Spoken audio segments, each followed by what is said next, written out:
नमस्कार, जय श्री राम। मेरा नाम है सुजाता देवी। हमारे चैनल का नाम है सुजाता देवी रिएक्शन वीडियो। आज का वीडियो हम दोस्तों लेके आए हैं, भारत पीओके क्यों नहीं ले सकता, भारत पाक युद्ध 1971 का असली सच। इसके बारे में दोस्तों वीडियो बढ़ते हैं। वीडियो हेलो दोस्तों, हमारे चैनल का नाम है सुजाता देवी रिएक्शन वीडियो। आज का वीडियो लेके आए, भारत पीओके क्यों नहीं ले सकता, भारत पाकिस्तान युद्ध 1971 का असली सच। देखते हैं वीडियो में क्या मिलता है, ठीक है ना। करते हैं वीडियो चला। और 16 दिसंबर 1971 ढाका का आसमान धुएं से ढका था। गोलियों की गूंज अब थम चुकी थी। पाकिस्तानी सेना के जनरल अमीर अब्दुल्ला खान नियाजी अपने बंकर में हांफते हुए इधर उधर देख रहे थे। डर, हार और बेबसी उनके चेहरे पर साफ झलक रही थी। उधर पाकिस्तान हाई कमांड के कई और लोग भी मौजूद थे और ये सलाह मशवरा चल रहा था कि भारत के सामने घुटने टेकने हैं या नहीं। तभी अचानक इंडियन आर्मी उस बंकर के चारों तरफ गोला बारूद बरसाते हुए पूरे इलाके का सफाया कर देती है, लेकिन उस बिल्डिंग को एक भी खरोच नहीं पहुंचाती। फिर पाकिस्तानी सेना के रेडियो से एक कड़कती हुई आवाज गूंजती है, इंडियन आर्मी के फील्ड मार्शल सैम मॉनकेशॉ और सैम बहादुर की आवाज। उन्होंने कहा, आपकी एयरफोर्स पूरी तरह तबाह हो चुकी है। हमने आपको चारों तरफ से घेर लिया है। अब भी वक्त है, सरेंडर कर दो, वरना हम बिना किसी दया के आपकी पाकिस्तानी सेना का सफाया कर देंगे। जनरल नियाजी के पास कोई रास्ता नहीं बचता और हाथ में सफेद झंडा थामे वो भारतीय सेना के सामने घुटने टेक देते हैं। इस जंग में सिर्फ 13 दिनों में पाकिस्तान से बांग्लादेश को आजादी दिलवाकर भारत ने इतिहास रच दिया था और एक ही झटके में लगभग 9300 पाकिस्तानी सैनिकों को बंदी भी बना लिया था, जो इतिहास का सबसे बड़ा मिलिट्री सरेंडर था। लेकिन इतनी बड़ी जीत के बावजूद भारत पाकिस्तान से पीओके क्यों नहीं ले पाया, और क्यों 1972 के शिमला एग्रीमेंट में भारत ने बिना किसी शर्त के पाकिस्तान के 9300 सैनिकों को रिहा कर दिया और कश्मीर में युद्ध विराम रेखा या सीज फायर लाइन को ही लाइन ऑफ कंट्रोल घोषित कर दिया। क्या सैम बहादुर और प्रधानमंत्री इंदिरा गांधी उस वक्त पाकिस्तान से अपने कश्मीर का हिस्सा वापस ले सकते थे या नहीं? और क्या पीएम इंदिरा गांधी पाकिस्तान के सामने कमजोर पड़ गई थी? जानेंगे इस आंखें खोल देने वाले वीडियो में। लेकिन उसके पहले, अगर आपको फील्ड मार्शल सैम मॉनकेशॉ और भारतीय सेना पर गर्व है तो प्लीज वीडियो को लाइक करके कमेंट बॉक्स में जय हिंद जरूर। दोस्तों, 1971 के युद्ध में भारत पाकिस्तान से पीओके ले सकता था या नहीं, ये जानने के लिए हमें कहानी को शुरू से जानना होगा। तो उस वक्त भारत की प्रधानमंत्री थी श्रीमती इंदिरा गांधी, जो 10 मार्च 1971 के दिन पहली बार पूर्ण बहुमत के साथ प्रधानमंत्री बनी थी। हालांकि उनकी कार्यकाल तो 1996 से ही शुरू हो चुका था, लेकिन इस बार जनता ने उन पर भरोसा दिखाया था, इसलिए उन्हें खुद पर लगा गूंगी गुड़िया का टैग हटाना था। इसके लिए उन्होंने कुछ बड़ा कदम भी उठाया।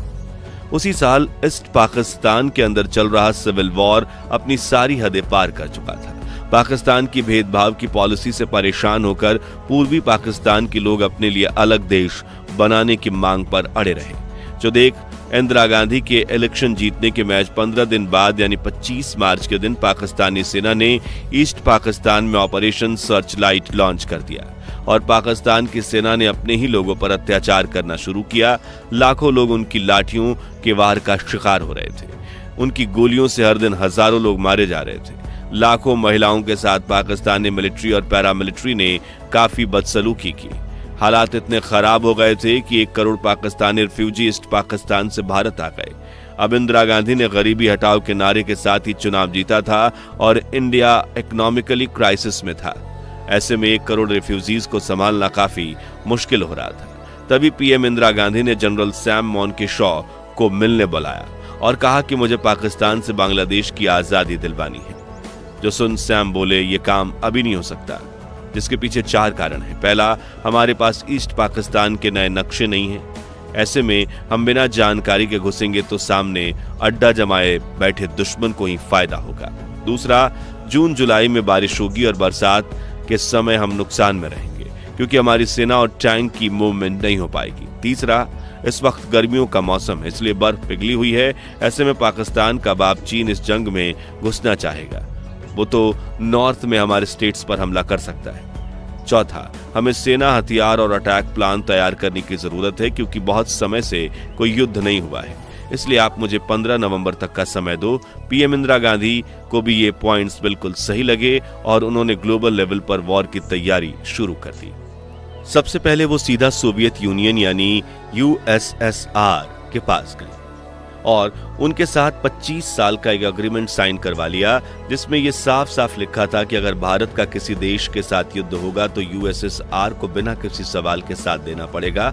अब आप कहेंगे कि उन्होंने यूएसएसआर की जगह अमेरिका को क्यों नहीं चुना, तो इसका सीधा सा जवाब यह है कि अमेरिका के प्रेसिडेंट रिचर्ड निक्सन भारत और हमारी प्रधानमंत्री इंदिरा गांधी से जलते थे और पाकिस्तान उनके तल में चाटता था, तो पाकिस्तान उन्हें बहुत प्यारा था। अब पालतू कुत्ता भला किसे नहीं पसंद। ऐसे में इंदिरा गांधी ने पहले यूएसएसआर, फिर सऊदी अरब और बाकी अरब देशों समेत अपने सभी मित्र राष्ट्रों से मदद मांगी और पूरी तैयारी कर ली। इधर पाकिस्तान ने ईस्ट पाकिस्तान में हो रही विद्रोह की जिम्मेदारी भारत पर थोप दी, लेकिन जनरल सैम बहादुर ने इंदिरा गांधी से कहा, हम पहले दुश्मन को हमला करने देते हैं, जिससे हमारी शांति प्रिय देश की छवि भी बरकरार रहेगी और पाकिस्तान वैसे ही बौखला गया है, इसलिए वो गलती करेगा ही। फिर आया 3 दिसंबर 1971 का वो दिन जब ऑपरेशन चंगेज खान के तहत पाकिस्तानी वायुसेना ने इंडियन एयरफोर्स के कई एयरफील्ड्स पर हमला करके अपनी करतूत से हिंदुस्तानी फौजियों का खून खौला दिया और भारत ने पाकिस्तान के खिलाफ जंग का ऐलान कर दिया।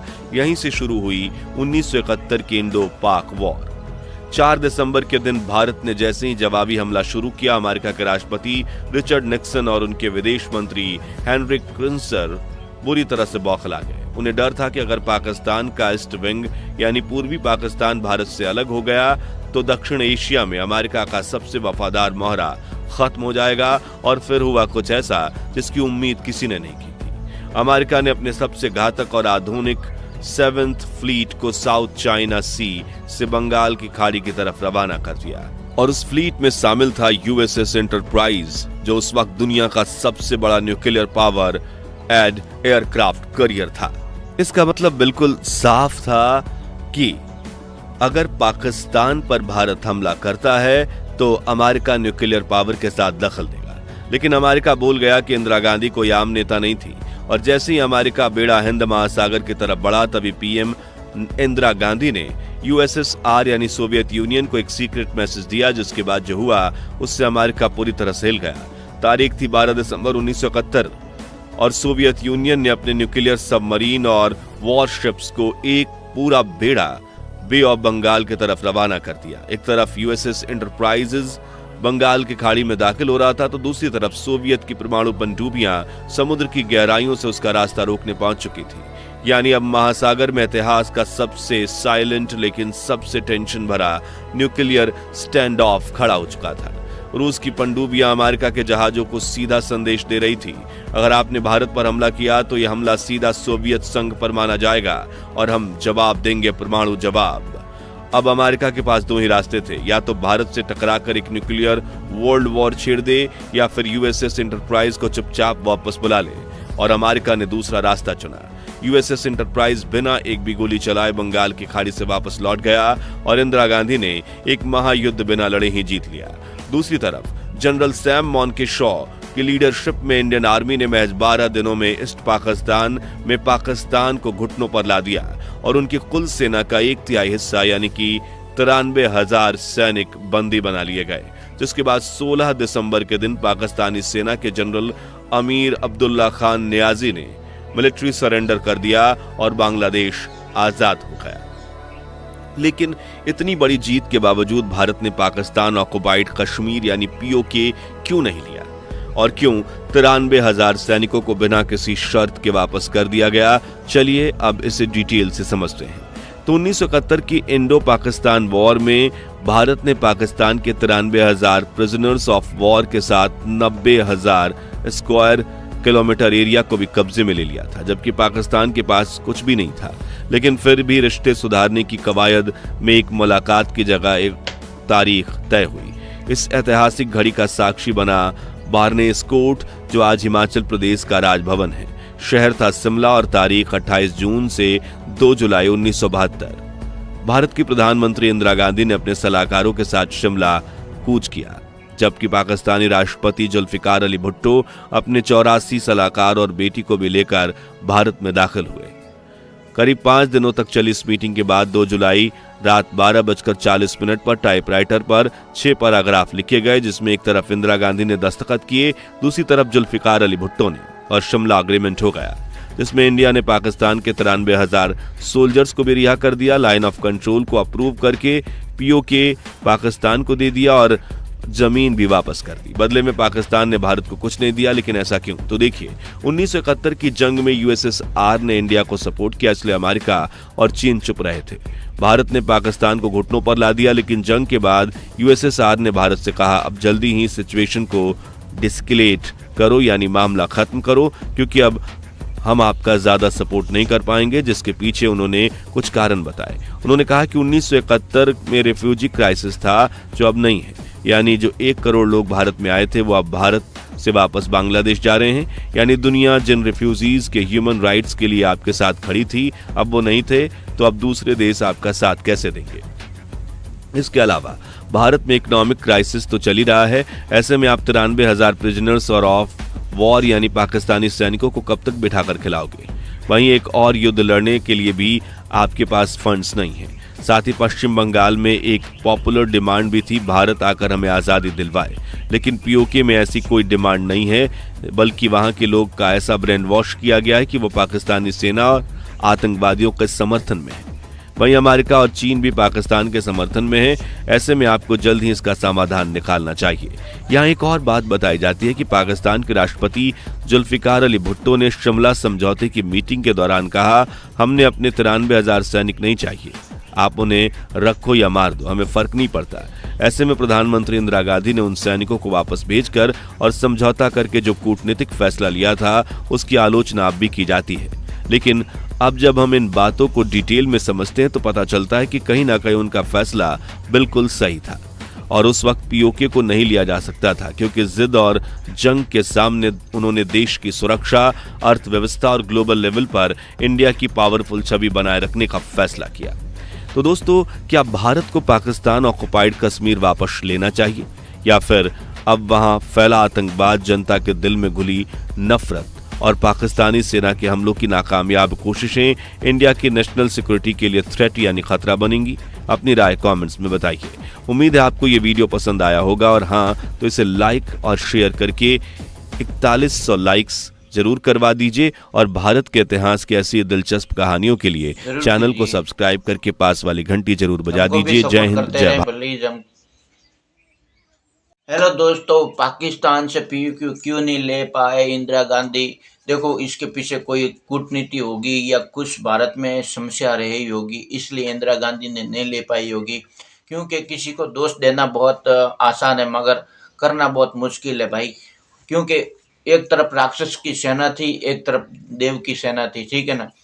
तो भारत तो हमेशा विश्वास पे युद्ध करती है, और राक्षस हमेशा कूटनीति या क्या कपटी में विश्वास करते हैं, ठीक है ना।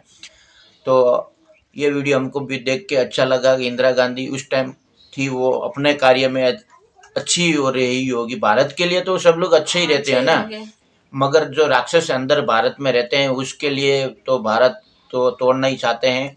पहले त्योहार दिया, और बांग्लादेशी जो देश क्या जिसको साथ दिया उसको भी पीठ दिखा रहे हैं ना बांग्लादेशी। ये भेड़िए हैं, ये कभी नहीं सुधरने वाले, ठीक है ना। वो काले हैं और काले ही रहेंगे। ये जो भीख मंगे के भी भीख मंगे के बाप हैं, ठीक है ना। और मैं तो यही कहना चाहता हूँ कि बांग्लादेशियों से दूर रहें, और बांग्लादेशी हमेशा नहीं किसी के हुए नहीं होंगे। पाकिस्तान तो चलो मानते हैं कि वो अपना दुश्मन है, मगर वो बांग्लादेशी तो अंदर घुस के भी वो साले कभी नहीं किसी के होते नहीं होंगे, ठीक है ना। और अपने देश में रहते नागरिकों ऊपर अत्याचार करते रहते हैं, तो इससे उम्मीद क्या रखेंगे, ठीक है। अपने प्रधानमंत्री को भी अपने देश में नहीं रहने, देश के जो कुटुंब को मिला था, इसको देश को आज़ादी दिलाया, ठीक है, भारत को मिल के। मगर बांग्लादेशी किसी की नहीं हो पाएंगे, नहीं हो पाएंगे, ठीक है ना। आपका क्या कहना है? ये वीडियो तभी खत्म हो चुका है, और हमारा ये वीडियो आप सभी को कैसा लगा ये कमेंट में आप बताना, और ज्यादा से ज्यादा इस वीडियो को आप शेयर कर सकते हैं। एक नई वीडियो मुलाकात होगी, तब तक लिए और इंदिरा गांधी के लिए जय हिंद लिखें।